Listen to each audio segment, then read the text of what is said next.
తెలంగాణ జాగృతి అధ్యక్షురాలు కవిత చేసిన సంచలన వ్యాఖ్యలతో పొలిటికల్ హీట్ పెరిగింది.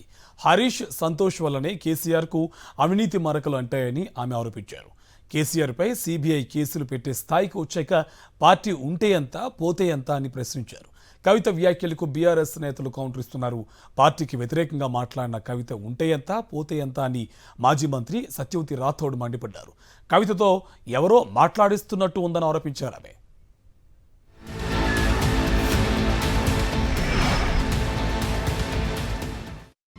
ఖచ్చితంగా నేను ఇవాళ చెప్తా ఉన్నా, హరీష్ రావు గారు వెనుక, సంతోష్ రావు గారు వెనుక రేవంత్ రెడ్డి గారు ఉన్నారు. వాళ్ళని ఖచ్చితంగా కాపాడతారు. అన్ని విషయాలను వాళ్ళని ఏమనరు, వాళ్ళ గురించి ఏం మాట్లాడరు. బాణం ఎంతసేపు కేసీఆర్ గారి మీద ఉంటుంది. మేము కేసు వేసిన తర్వాత హైకోర్టు ఏదైనా డైరెక్షన్ ఇస్తుందో, ఎక్కడ ఆగిపోతుందో, దీన్ని రాజకీయంగా వాడుకోలేమో, ప్రజల దగ్గరికి పోవటానికి ఇన్ని రోజులు కాళేశ్వరం అన్నారు, ఏమైంది అని ఎక్కడ అడుగుతారో, కాబట్టి దీన్ని ఒక ఆయుధంగా చూపించాలని చెప్పి సిబిఐకి ఇచ్చింది కాంగ్రెస్ పార్టీ, రేవంత్ రెడ్డి గారి సర్కారు. దాంట్లో ఏం లేదు, కొండంతోవి ఎలుకను పట్టినట్టుగా ఉండే. ప్రజలందరూ కూడా తూ అని ఒక్క హరీష్ రావు గారే ఒంటి చేత్తో బ్యాటింగ్ చేస్తూ ఈ అవినీతి అనకొండలు బీఆర్ఎస్ పార్టీని ఏదైతే డిస్టర్బ్ చేసిండ్రో వాళ్ళని మాత్రం ఏమన్నారు.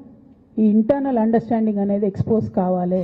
తను ఇలా మాట్లాడటం అనేది తప్పకుండా తన వెనక ఇదెవరో ఉండి మాట్లాడుతున్నారు, మాట్లాడిస్తున్నట్టు, పార్టీ నష్టం చేసే పనులు చేయిస్తున్నట్టుగా మేము భావిస్తూ ఉన్నాం. ఖబర్దార్ బిడ్డ, నేను ఎవరు చెప్తే ఆడేటటువంటి తోలుబొమ్మని కాదు. నాది నాది నాది నాది కేసీఆర్ బ్లడ్, నాది తెలంగాణ బ్లడ్. నేను తోలుబొమ్మను కాదు అని. కానీ 3 నెలలుగా తను మాట్లాడిన సిరీస్ అన్ని తీసి చూస్తే తనే అర్థం చేసుకోవచ్చు. కేసీఆర్ గారి మీద సిబిఐ కేసు వేసేటటువంటి స్థాయికి వచ్చినాక ఏం పార్టీ ఉంటేంది పోతుంది. బీఆర్ఎస్ పార్టీ నాయకులు నన్ను తిట్టుకున్నా సరే, లోకల్ బాడీ ఎన్నికలలో నాకు నష్టం జరుగుతుంది అనుకున్నా సరే, మా నాన్న మీద సిబిఐ ఎంక్వైరీ పడ్డాక ఏమైంది, తొక్కల ఎలక్షన్ ఒకటి గెలుస్తారు, ఒకటి ఓడిపోతారు. అసలు ఓడిపోయే పరిస్థితి ఎట్లా వచ్చింది?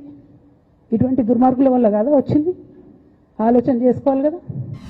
మరి పార్టీ ఉంటే ఎంత పోతే ఎంత అని మాట్లాడితే, మరి పార్టీ ఇన్ని లక్షల మంది అభిమానించే పార్టీ, ఇన్ని కోట్ల మంది ఆదరించి నిలబెట్టిన పార్టీ, అటువంటి పార్టీ ఉంటే ఎంత పోతే ఎంత అని మాట్లాడితే అసలు నువ్వు ఉంటే ఎంత లేకపోతే ఎంత